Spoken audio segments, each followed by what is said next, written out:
एक पिता की दर्द भरी कहानी। एक गांव में एक छोटा सा बच्चा था। उसके पिता तो थे, लेकिन मां की मृत्यु हो गई थी। पिता सारा दिन काम करता और अपने बेटे को पाल पोस कर बड़ा करता है। वह सारे सुख अपने बेटे को देता है जो एक मां दे सकती थी। उस पिता ने कभी कुछ नहीं मांगा, सिर्फ इतना ही मांगा कि मेरे बेटे को कोई परेशानी ना हो। दिन बीतते गए, बेटा पढ़ लिख कर अच्छी जॉब भी करने लगता है और वह शहर में रहने लगता है। कुछ दिन बाद वह अपने पिता से मिलने आया और कहता है, पापा मुझे कुछ पैसों की जरूरत है। मैं चाहता हूँ कि शहर में ही जमीन लेकर अपना घर बना लूँ।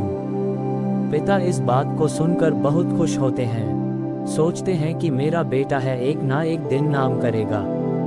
पिता अपनी जिंदगी भर की बचाई हुई पूंजी को निकालकर अपने बेटे को दे देते हैं।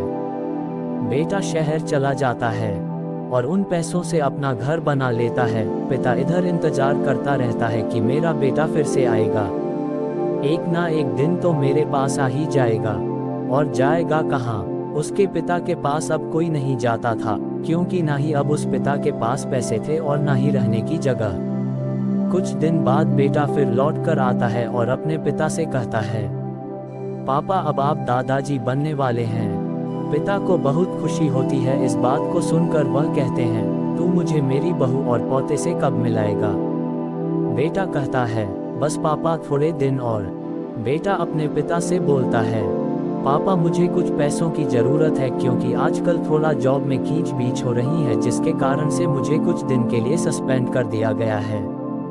पिता के पास अब कुछ नहीं रहता है देने के लिए, लेकिन फिर भी कहता है, अच्छा बेटा तू रुक, मैं अभी आया कुछ पैसों का बंदोबस्त करके। पिता बाद में महाजन से कुछ पैसे उधार लेकर अपने बेटे को दे देता है और बेटा पैसे लेकर शहर चला जाता है। बरसों गुजर जाते हैं। पिता सोचते हैं कि मैं तो अब दादाजी बन गया हूँगा, मेरा बेटा पता नहीं मेरे पोते को लेकर कब आएगा। फिर सोचने लगते हैं, समय नहीं मिलता होगा इसलिए मेरा बेटा अभी तक आया नहीं, वरना आया जरूर होता। तब तक महाजन 2-3 आदमी को लेकर उस पिता के घर पर आता है और कहता है कि आपके वादे के मुताबिक मैं पूरे 3 महीने बाद आया हूँ अपने पैसे लेने। पिता कहते हैं, मेरे पास पैसे नहीं है देने के लिए। महाजन कहता है, जब पैसे देने नहीं थे तो आपने मुझसे उधार क्यों लिया? तभी पिता कहते हैं, ठीक है रुको, मैं तुम्हारे लिए पैसों का बंदोबस्त करके आता हूँ।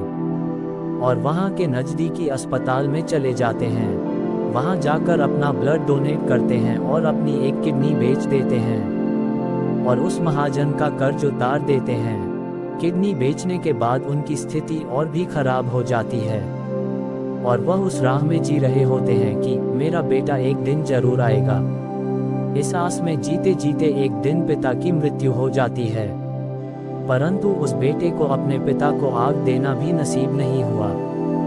दोस्तों, ये थी एक पिता की दर्द भरी कहानी।